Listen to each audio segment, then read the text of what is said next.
BJP ने 111 उम्मीदवारों की 5वीं लिस्ट को जारी किया है। केंद्रीय मंत्री वीके सिंह वरुण गांधी का टिकट कटा है। यह बड़ी खबर है। बीजेपी अब तक 402 प्रत्याशियों के नामों का ऐलान कर चुकी है।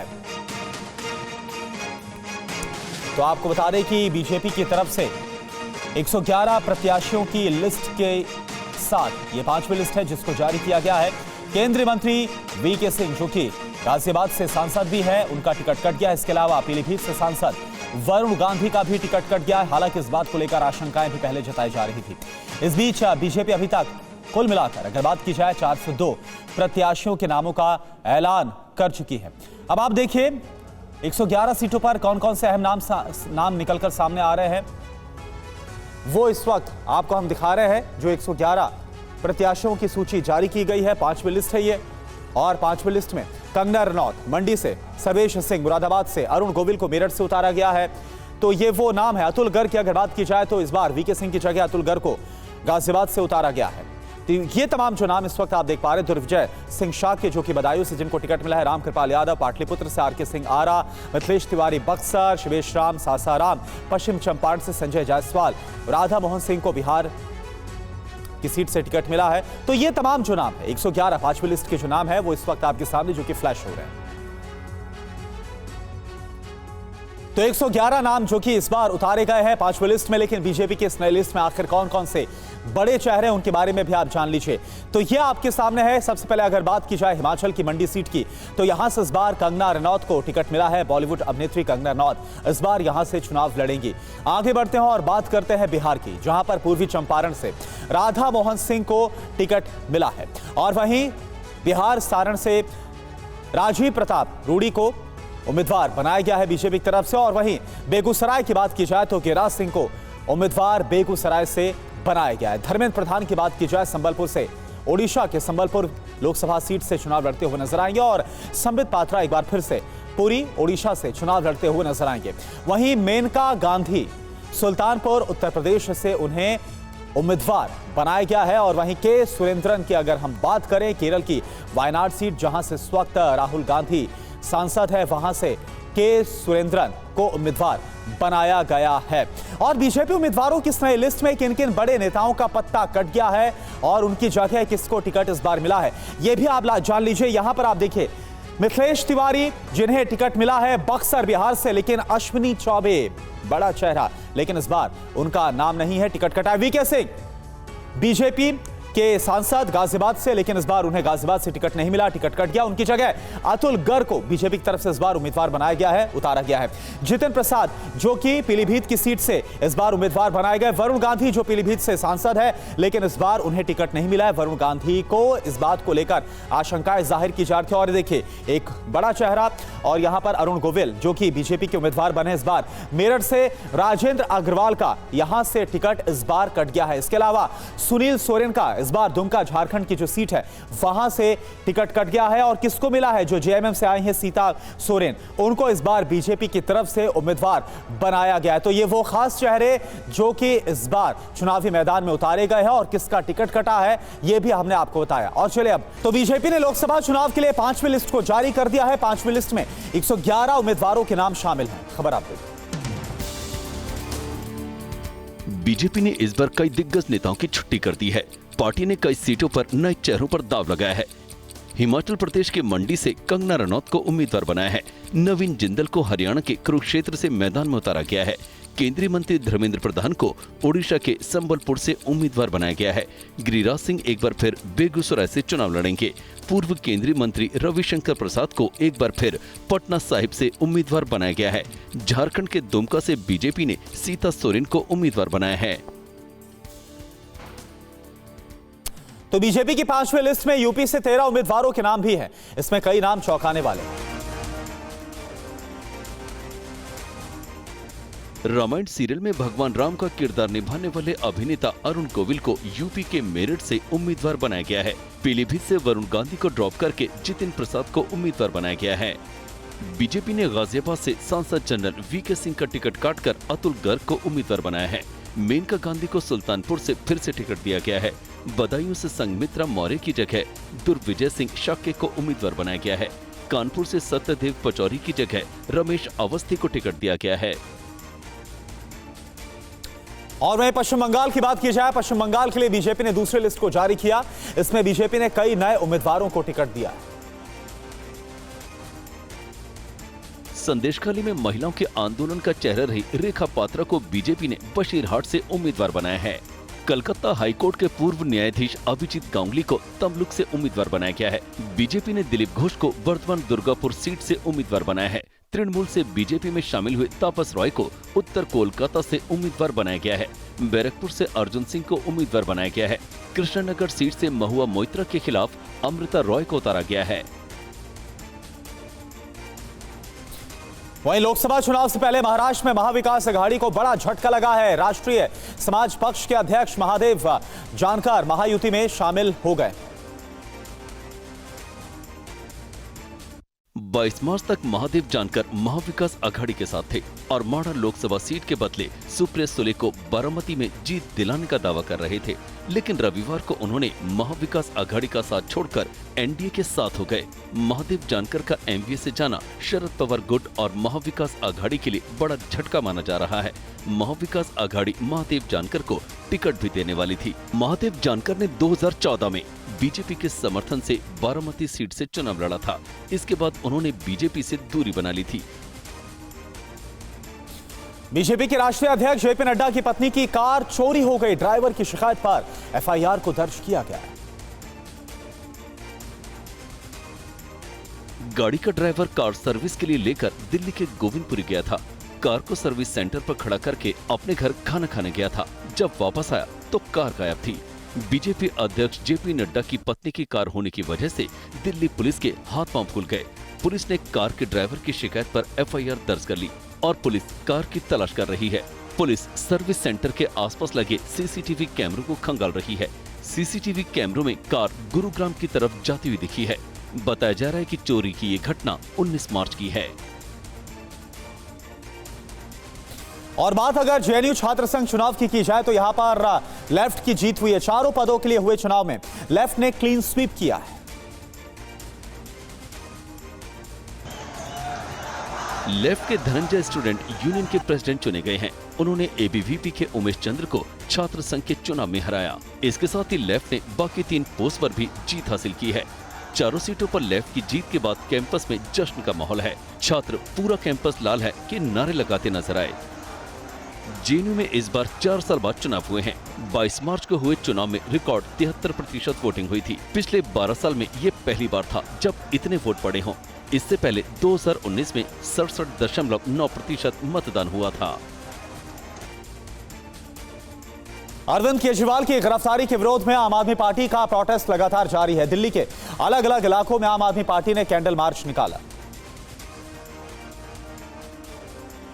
विरोध प्रदर्शन की ये तस्वीरें दिल्ली के कालकासी की हैं। दिल्ली की शिक्षा मंत्री आतिशी ने पार्टी कार्यकर्ताओं और नेताओं के साथ कैंडल मार्च निकाला। इस दौरान उन्होंने केंद्र सरकार पर कई आरोप लगाए। अगर आप विपक्षी पार्टियों को चुनाव ही नहीं लड़ने देंगे तो इस देश में लोकतंत्र तो खत्म हो जाएगा। दिल्ली नगर निगम की मेयर शैली ओबराय के नेतृत्व में भी आम आदमी पार्टी के कार्यकर्ताओं ने कैंडल मार्च निकाला। भारतीय जनता पार्टी ने उनको झूठे फर्जी केस में गिरफ्तार किया है, ये बहुत ही निंदनीय है। तमिलनाडु से हैरान कर देने वाली खबर सामने आई है। यहां पर एक सांसद ने आत्महत्या करने के मकसद से सल्फास खा लिया। अस्पताल में स्ट्रेचर पर दिख रहे इस शख्स का नाम एक गणेश मूर्ति है। ये तमिलनाडु के ईरोड से एमडीएमके के सांसद हैं। गणेश मूर्ति को रविवार सुबह 10:15 बजे के आसपास उल्टी और कुछ बेचैनी हुई, जिसके बाद उन्हें अस्पताल में भर्ती कराया गया। अस्पताल में इलाज के दौरान पता चला कि एक गणेश मूर्ति ने आत्महत्या करने के मकसद से पानी के साथ कीटनाशक दवाई सल्फास खा ली है, जिसकी वजह से उनकी तबीयत बिगड़ गई। इलाज के लिए उन्हें कोयम्बटूर के एक प्राइवेट अस्पताल में भर्ती कराया गया है, जहां उनकी हालत नाजुक बताई जा रही है। पंजाब के संगरूर में जहरीली शराब कांड में 3 एफआईआर दर्ज की जा चुके मामले में एक महिला समेत 10 लोगों को गिरफ्तार किया गया। पंजाब के मुख्यमंत्री भगवंत मान ने रविवार को गुजरान गांव में जहरीली शराब की वजह से मारे गए लोगों के परिजनों से मुलाकात की और पीड़ित परिवारों के साथ उनका दुख साझा किया। मान ने मुलाकात के बाद कहा कि मामले को आरोपियों के खिलाफ कड़ी कार्रवाई की जाएगी। पुलिस ने अरेस्ट किए ने जिन्होंने जहर बेची है। सो 302 ਦਾ ਪਰਚਾ ਕੀਤਾ क्योंकि यह मौत नहीं है, हत्या है। पंजाब के संगरूर में जहरीली शराब पीने से अब तक 20 से ज्यादा लोग मारे जा चुके हैं। खबर दिल्ली के पांडव नगर से है, जहां पर बच्ची से हुए रेप के मामले में सियासत तेज हो गई है।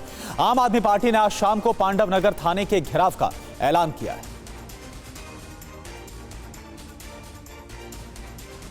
पांडवनगर में बच्ची के साथ हुई दरिंदगी के मामले में आम आदमी पार्टी ने कानून व्यवस्था को लेकर केंद्रीय गृह मंत्रालय पर सवाल उठाए हैं। आज शाम 4 बजे आम आदमी पार्टी ने मामले को लेकर पांडवनगर थाने का घेराव करने का ऐलान किया है। मंत्री आतिशी ने एलजी को खत लिखकर इस मामले में सख्त कार्रवाई की मांग की है। और मैं अपने दौलत साहब से पूरा निवेदन करना चाहता हूँ कि वो दिल्ली पुलिस को, ऐसे लोगों को, ऐसे अपराधियों को सख्त से सख्त सजा देने का काम करें। दिल्ली में बच्ची के साथ दरिंदगी के मामले को लेकर कल जमकर हंगामा हुआ। पुलिस को हालात पर काबू पाने के लिए काफी मशक्कत तक करनी पड़ गई। दिल्ली में मासूम के साथ हुई दरिंदगी के खिलाफ पांडवनगर में रविवार शाम लोगों ने जमकर हंगामा किया और तोड़फोड़ की। लोगों ने पुलिस के खिलाफ भी प्रदर्शन किया। बच्ची से रेप का आरोप गैर समुदाय के युवक पर लगा है।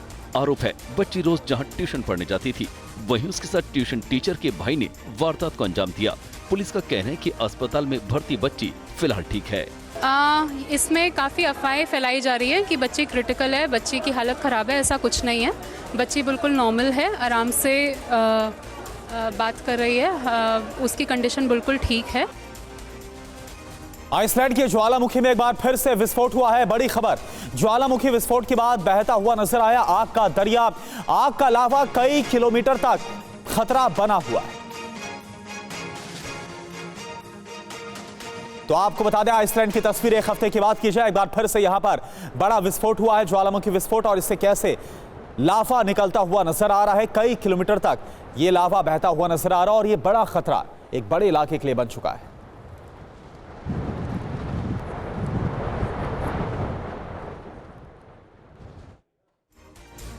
और वहीं ब्राजील की बात की जाए तो यहां पर भारी बारिश के बाद से कोहराम मचा हुआ है। बेकाबू सैलाब से 23 लोगों की मौत हो गई है, हजारों लोग बेघर हो गए। सैलाब में बड़ी संख्या में वाहन बह गए हैं। सड़कों पर हर तरफ तबाही का मंजर, तबाही के निशान नजर आ रहे हैं।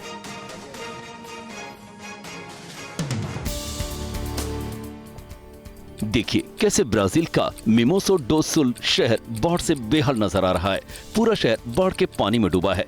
भारी बारिश के बाद आई बाढ़ ने पूरे शहर को अपनी चपेट में ले लिया है। रियो डी जेनेरियो और एसिपिरिटो सेंटो में 23 लोगों के मारे जाने की खबर है। शुक्रवार को भारी बारिश के कारण मुकी डो सुल नदी उफान पर आ गई, जिससे शहर की सड़कों पर पानी और कीचड़ फैल गया। बाढ़ और बारिश की वजह से शहर की सड़कें पानी में डूब गई। कार और दूसरी गाड़ियां सैलाब में डूब गई। सड़कों पर इतना पानी है कि लोग जगह जगह फंसे हुए हैं। ब्राजील में बारिश ने भारी तबाही मचाई है। लगातार हो रही बारिश की वजह से ब्राजील के कई शहरों में बाढ़ जैसे हालात हैं। तो ये खबर हमने आपको बताई। इस बीच अगली बड़ी खबर का हम रुख कर रहे हैं। बड़ी खबर आप देखिए, आतंकी हमले के बाद मॉस्को के क्रॉकस सिटी हॉल की तस्वीरें सामने आई हैं।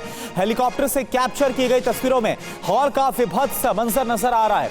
मॉस्को का क्रॉकस सिटी हॉल इमारत कैसे जलकर खंडहर बन गई है, वो तस्वीरें हम आपको दिखाते हैं। ये तस्वीरें आप जरा देखिए, रूस की राजधानी मॉस्को, जहां पर क्रॉकस सिटी हॉल में आतंकी हमला हुआ और इसके बाद आतंकियों ने इस हॉल को आग भी लगा दी थी। अब देखिए, ये एरियल तस्वीर इस वक्त हम आपको दिखा रहे हैं, हेलीकॉप्टर से जो कैप्चर की गई है। पूरा का पूरा जो क्रॉकस सिटी हॉल है वो आग में जलकर खंडहर में तब्दील हो गया।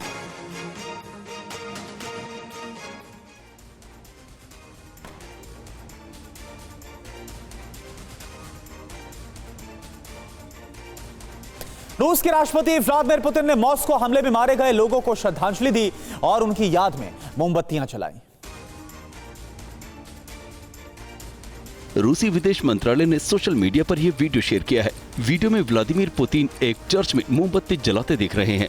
वीडियो शेयर करते हुए विदेश मंत्रालय ने लिखा है, राष्ट्रपति व्लादिमीर पुतिन ने क्रोकस सिटी हॉल में आतंकवादी हमले में जान गंवाने वाले सभी लोगों को याद किया। पुतिन ने 24 मार्च के दिन राष्ट्रीय शोक का ऐलान किया था। रूस में सांस्कृतिक संस्थानों में कार्यक्रम रद्द कर दिए गए, झंडे आदि झुका दिए गए और टेलीविजन पर मनोरंजन और विज्ञापन निलंबित कर दिए गए। इधर यूक्रेन के कई सैनिक रूस की कैद में है। उनकी रिहाई की मांग को लेकर यूक्रेन की राजधानी कीव में जोरदार तरीके से प्रदर्शन किया गया। सैकड़ों प्रदर्शनकारी कीव के यूरोपियन स्क्वायर में यूक्रेनी हाउस के बाहर जमा हो गए। उन्होंने हाथों में तख्तियां पकड़ रखी थी जिन पर युद्ध बंदियों की रिहाई की मांग वाले स्लोगन लिखे थे। प्रदर्शनकारी अज़ोव ब्रिगेड के 700 युद्ध बंदियों की रिहाई की मांग कर रहे थे जो रूस की कैद में हैं। प्रदर्शनकारियों में पूर्व अज़ोव युद्ध बंदी भी शामिल थे जिन्हें कैसे रिहा किया गया था। वे अपने साथियों की रिहाई की मांग के लिए प्रदर्शन में शामिल थे। प्रदर्शनकारियों ने आरोप लगाया कि रूस में युद्ध बंदियों के साथ बुरा व्यवहार हो रहा है। खबर इक्वाडोर से, जहां पर ईसाई समुदाय के लोगों ने पाम संडे मनाया। हाथों में खजूर की डालियां लेकर जुलूस निकाला गया। खजूर की डालियों को रंग बिरंगे फूलों से सजाया गया था। उस पर क्रूस का चिन्ह भी बना हुआ था। चर्च में प्रार्थना सभाएं आयोजित की गई। जुलूस अलग अलग रास्तों से होते हुए क्विटो के ऐतिहासिक केंद्र तक पहुंचा। रास्ते में कई जगह लोगों ने जुलूस का स्वागत किया। दुनिया भर में ईसाई समुदाय के लोग धूमधाम से पाम संडे का त्योहार मनाते हैं। इसी दिन यीशु मसीह का यरूशलेम पहुंचने पर ईसाई समुदाय के लिए खुशी का मौका था। उस समय उनके पास साज सजावट के लिए कुछ खास नहीं था, इसीलिए वहां के लोगों ने खजूर के पत्तों और डालियों से स्वागत किया था। इधर जम्मू में माता वैष्णो देवी के दर्शन के लिए भक्तों को कटरा में क्यों रोक दिया गया, आप जानने के लिए देखिए ये रिपोर्ट। जम्मू में होली के मौके पर माता वैष्णो देवी के इतने भक्त पहुंच गए, प्रशासन से यात्रा पर्ची काउंटर को आज सुबह 5 बजे तक बंद कर दिया। कटरा बेस कैंप से आई इन तस्वीर में भक्तों की भीड़ साफ देखी जा सकती है।